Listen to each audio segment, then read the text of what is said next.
3 și Sorcova.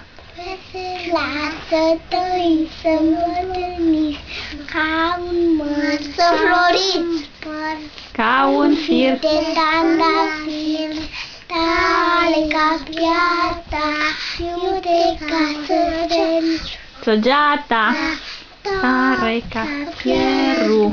iute ca oțelul.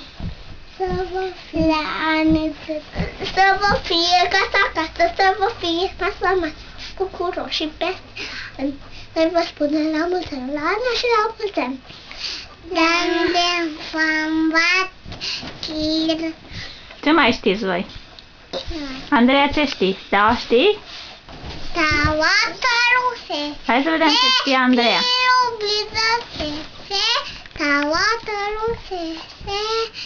Steaua să străsare, ca o taină mare, steaua strălucește și lumii vestește și Stai mai aproape acum. Că astăzi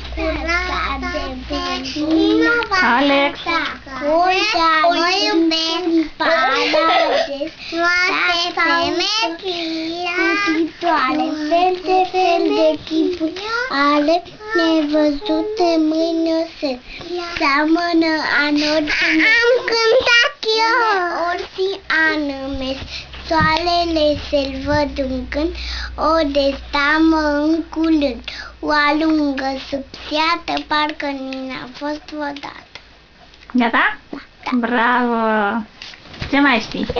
Stai că, păi nu vedeți că sunteți și trebuie să fiți acolo. Dacă ați pleca, nu se mai vede nimic. Mai știi ceva, o poezie? Mai știi? Mulți ani trăiască, mulți ani trăiască, la mulți ani. Cine să trăiască, cine să trăiască, la mulți ani. România să trăiască, România să trăiască. Și mai cine? Și mai cine să trăiască? Doar România. Dar România și românii. Uite, du-te tacu. Hai. Ia. Toți trei. Păi toți trei, dacă nu stați, eu filmez pe cine rămâne acolo. Hai, ce mai îmi spuneți? Mulți ani trăiască, mulți ani trăiască, la mulți ani. Cine să trăiască, cine să